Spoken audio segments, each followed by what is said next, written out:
ओम शांति। आज 6 अक्टूबर 2021। प्यारे बाबा की साकार मधुर महावाक्य। बाबा बोले, मीठे बच्चे, इस पुरानी दुनिया से बेहद का बैरागी बनो, क्योंकि बाप तुम्हारे लिए नया स्वर्ग रूपी घर बना रहे हैं ना? इस पुरानी दुनिया से बेहद के बैरागी बनो, क्योंकि बाप तुम्हारे लिए नया स्वर्ग रूपी घर बना रहे हैं।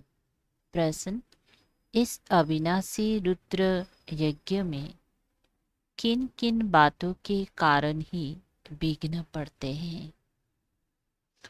उत्तर: यह शिव बाबा का रचा हुआ अविनाशी रुद्र यज्ञ है। इसमें तुम मनुष्य से देवता बनने के लिए पवित्र बनते हो, भक्ति आदि छोड़ते हो, तो इस कारण विघ्न पड़ते हैं। लोग कहते हैं शांति हो, विनाश ना हो, और बाप ने यह रुद्र ज्ञान यज्ञ रचा ही है पुरानी दुनिया के विनाश के लिए। इसके बाद ही शांति की दुनिया आएगी। ओम शांति। ओम शांति का अर्थ बाप ने बच्चों को समझाया है। अहम आत्मा का स्वधर्म है शांत। शांति धाम में जाने के लिए कोई पुरुषार्थ नहीं करना पड़ता है। आत्मा स्वयं शांत स्वरूप शांति धाम में रहने वाली है। यहाँ थोड़े समय के लिए शांत रह सकते हैं। आत्मा कहती है, मेरी कर्मेंद्रियों का बाजा थक गया है, मैं अपने स्वधर्म में टिक जाता हूँ, शरीर से अलग हो जाता हूँ, परंतु कर्म तो करना ही है। शांति में कहाँ तक बैठे रहेंगे? आत्मा कहती है, मैं शांति देश की रहवासी हूँ। सिर्फ यहाँ शरीर में आने से मैं टक्की बना हूँ। अहम आत्मा मम शरीर है। आत्मा ही पतित और पावन बनती है। आत्मा पतित बनती है तो शरीर भी पतित बनता है, क्योंकि सतयुग में 5 तत्व भी सतु प्रधान होते हैं। यहाँ 5 तत्व तमु प्रधान है। सोने में खाद पड़ने से सोना पतित बन जाता है। फिर उनको साफ करने के लिए आग में डाला जाता है। उनको योग अग्नि नहीं कहा जाता। योग अग्नि भी है जिससे पाप जलते हैं। आत्मा को पतित से पावन बनाने वाला परमात्मा है। नाम ही एक का है। बुलाते हैं, हे पतित पावन आओ। ड्रामा प्लेन अनुसार सबको पतित तमो प्रधान बनना ही है। यह झाड़ है ना, उस झाड़ का बीज नीचे रहता है, इनका बीज ऊपर में है। बापू जब बुलाते हैं तो बुद्धि ऊपर चली जाती है। जिससे तुम वर्षा ले रहे हो वह अब नीचे आया हुआ है। कहते ही मुझे आना पड़ता है। मेरा जो यह मनुष्य सृष्टि का झाड़ है, ये अनेक वैरायटी धर्मों का है। अब वह तमु प्रधान पतित जर्जरीभूत अवस्था को पाया हुआ है। बाप बेट बच्चों को समझाते हैं, सतयुग में पहले पहले होते हैं देवी देवताएं, अब कलयुग में है असुर। बाकी असुर और देवताओं की लड़ाई लगी नहीं। तुम इन आसुरी 5 विकारों पर योग बल से जीत पाते हो। बाकी कोई हिंसक लड़ाई की बात नहीं है। तुम कोई भी प्रकार की हिंसा नहीं करते हो। तुम किसी को हाथ भी नहीं लगाएंगे। तुम डबल अहिंसक हो। काम कटारी चलाना ये तो सबसे बड़ा पाप है। बाप कहते हैं यह काम कटारी आदि मध्य अंत दुख देती है। विकार में नहीं जाना है। देवताओं के आगे महिमा गाते हैं।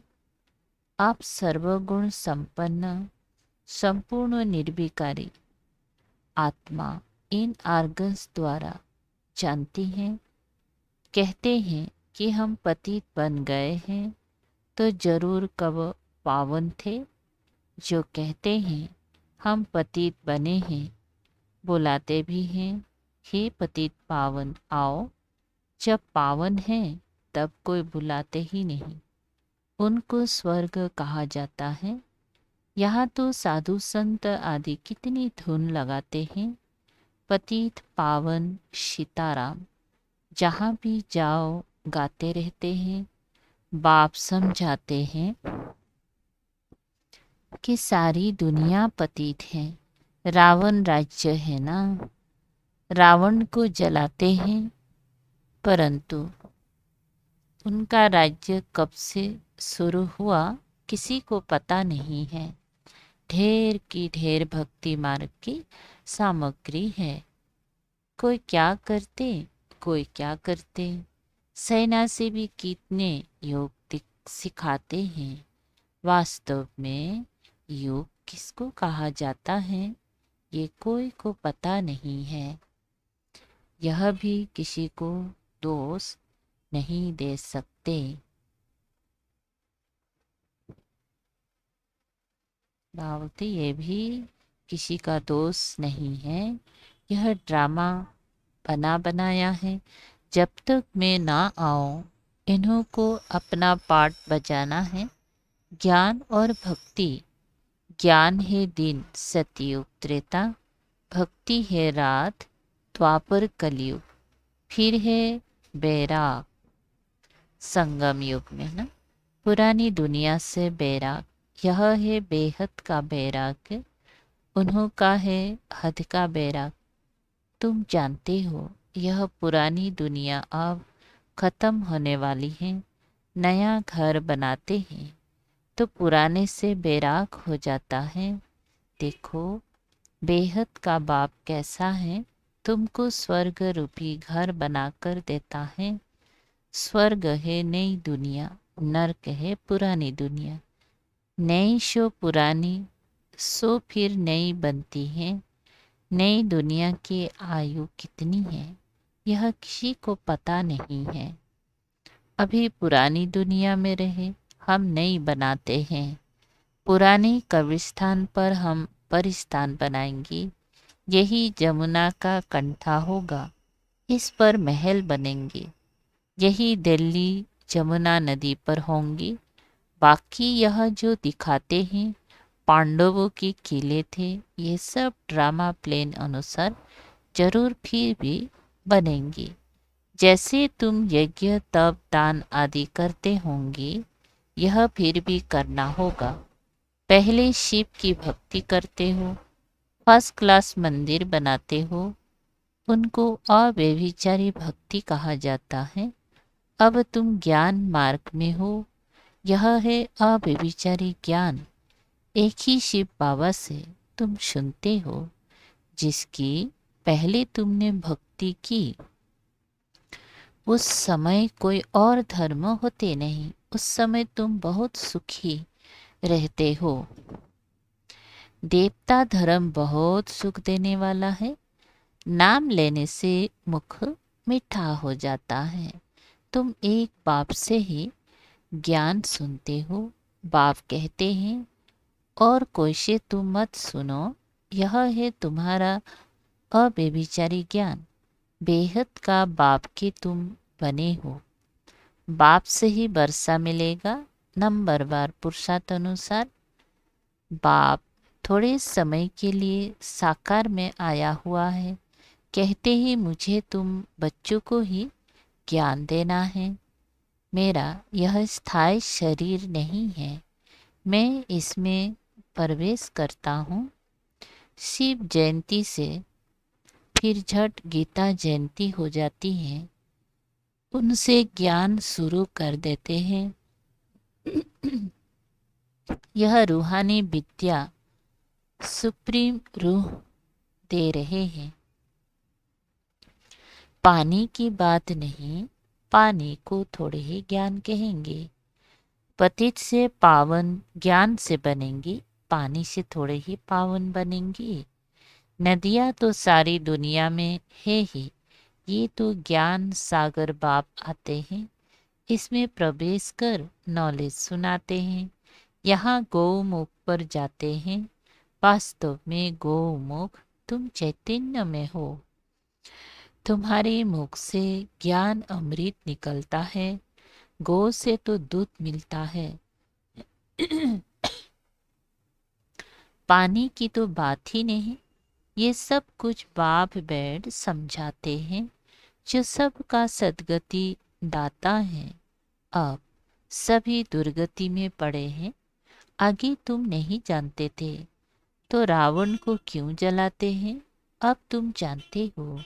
बेहद का दशहरा होने वाला है, यह सारी दुनिया वेट मतलब टापू है। रावण का राज्य सारी सृष्टि पर है। जो शास्त्र में है, बंदर सेना थी, बंदरों ने पुल बनाए, ये सब है दंत कथाएं। भक्ति आदि चलती हैं, पहले होती है अबेबिचारी भक्ति, फिर बेबिचारी भक्ति। दशहरा, राखी बंधन सब अभी के ही त्योहार है। शिव जयंती के बाद होती है कृष्ण जयंती। अभी कृष्णपुरी स्थापन हो रही है। आज है कंसपुरी, कल होंगी कृष्णपुरी। कंस आसुरी संप्रदाय को कहा जाता है। पांडव और कौरवों की लड़ाई है नहीं। कृष्ण का जन्म है सतयुग में, वे है फर्स्ट प्रिंस। स्कूल में पढ़ने जाता है, जब बड़ा होता है तो राजगद्दी पर बैठता है। महिमा सारी शिव बाबा की है, जो पतितों को पावन बनाने वाला है। बाकी यह रासलीला आदि ये तो आपस में खुशी मनाते होंगी। बाकी कृष्ण किसी को ज्ञान सुनाए, ये कैसे हो सकता है। बाबा कहते हैं किसी को मना नहीं करनी है कि भक्ति नहीं करो, आपे ही छूट जाती है। भक्ति छोड़ते हैं, विकार छोड़ते हैं, इस पर भी हंगामा होता है। बाबा ने कहा है मैं रुद्र यज्ञ रचता हूँ। इसमें आसुरी संप्रदाय के विघ्न पड़ते हैं। यह है शिव बाबा का बेहद का यज्ञ, जिससे मनुष्य से देवता बनते हैं। गाया हुआ है ज्ञान यज्ञ से विनाश ज्वाला प्रकट हुई। जब पुरानी दुनिया का विनाश हो, तब तुम नई दुनिया में राज्य करेंगे। लोग कहते हैं, हम कहते हैं शांति हो, ये बीके कहते हैं विनाश हो। ज्ञान ना समझने कारण ऐसा बोलते हैं। बाप समझाते हैं यह सारी पुरानी दुनिया इस ज्ञान यज्ञ में स्वाहा हो जाएगी। पुरानी दुनिया को आग लगने वाली है, इसीलिए अलर्ट हो जाना है, सावधान हो जाना है। नेचुरल कैलेमिटीज आएंगी, स्वर्स मुआफिक सब पीस कर खत्म हो जाएंगी। बाकी कुछ आत्माएं बच जाएगी। आत्मा तो अविनाशी है। अब बेहद की होलिका होनी है, जिसमें शरीर सब खत्म हो जाएंगे, बाकी आत्मा पवित्र बनकर चली जाएगी। आग में चीज शुद्ध होती है, हवन करते हैं शुद्धता के लिए। वह सब है जिस्मानी बातें। अब सारी दुनिया स्वाहा होने वाली है। विनाश के पहले जरूर स्थापना होनी चाहिए। किसको समझाओ? पहले स्थापना फिर विनाश। ब्रह्मा द्वारा स्थापना, प्रजापिता मशहूर है, आदिदेव आदिदेवी। जगत अम्बा के लाखों मंदिर हैं, कितने मेले लगते हैं। तुम हो जगत अम्बा के बच्चे, ज्ञान ज्ञानेश्वरी। फिर बनेंगी राज राजेश्वरी। तुम बहुत धनवान बनते हो। फिर भक्ति मार्ग में लक्ष्मी से दीप माला पर विनाशी धन मांगते हैं। यहाँ तुमको सब कुछ मिल जाता है। आयुष्मान भव, पुत्रवान भव। वहाँ 150 बरस आयु रहती है। यहाँ तुम जितना योग लगाएंगे उतनी आयु बढ़ती जाएगी। तुम ईश्वर से योग लगाकर योगेश्वर बनते हो। बाप कहते हैं मैं धोबी हूँ, सब मूत पलिथी आत्माओं को साफ करता हूँ। फिर शरीर भी शुद्ध मिलेगा। मैं सेकंड में दुनिया के कपड़े साफ कर लेता हूँ। सिर्फ मनमना भाव होने से आत्मा और शरीर पवित्र बन जाएंगे।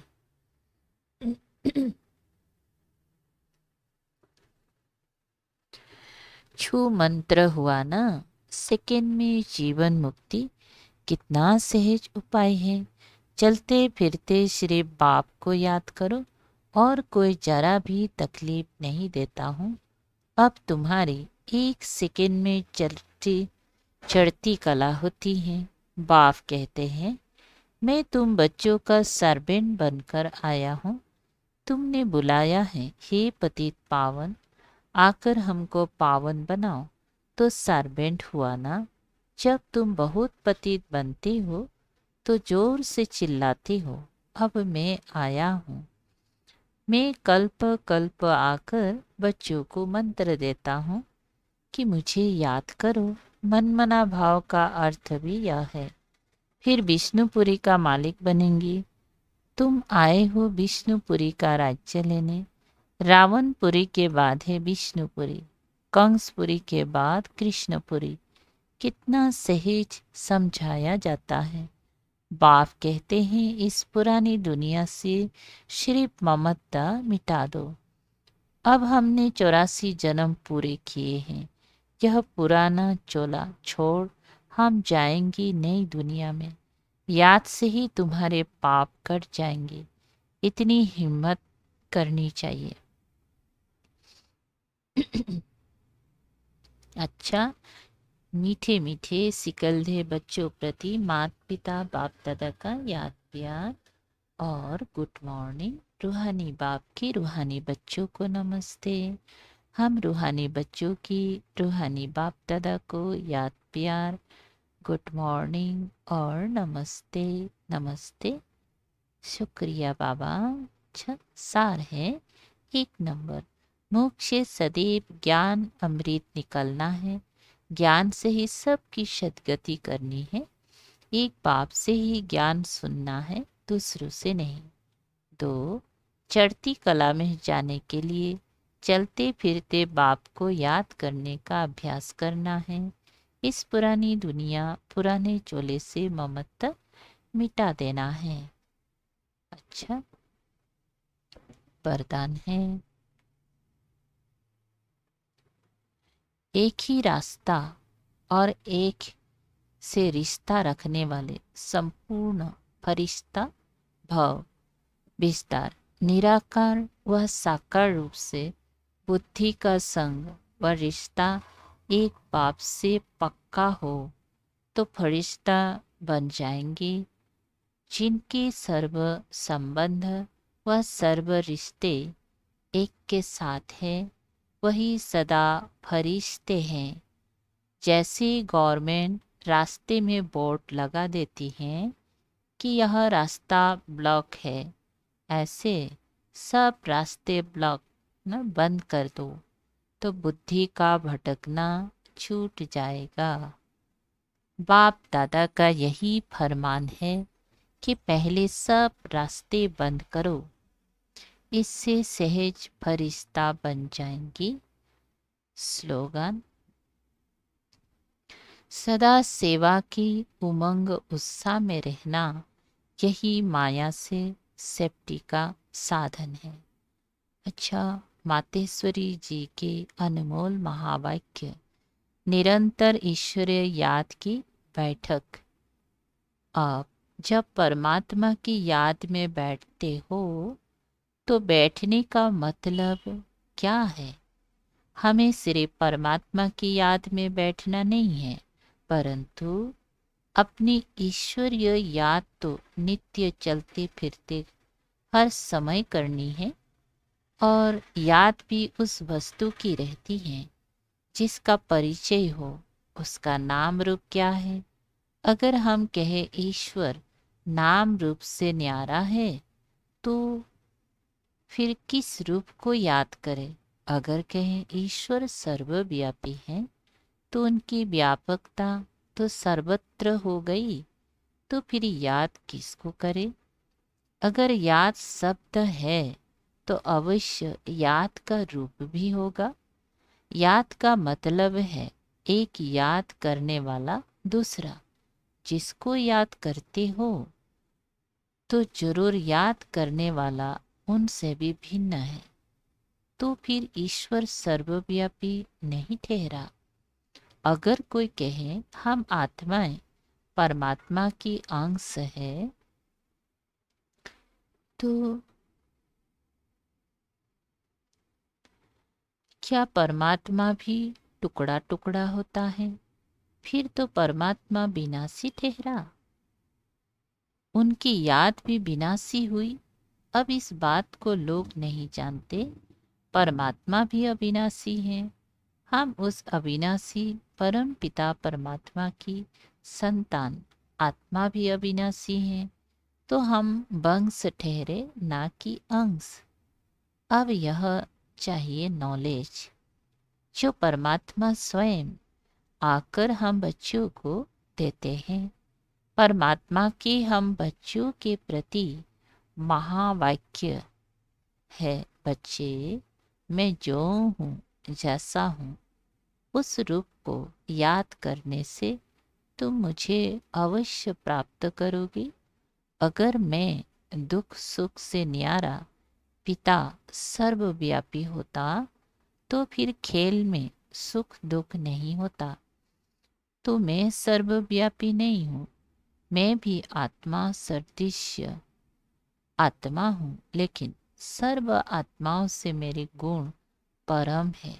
इसलिए मुझे परम आत्मा अर्थात परमात्मा कहते हैं। अच्छा, ओम शांति। शुक्रिया बाबा, थैंक यू बाबा।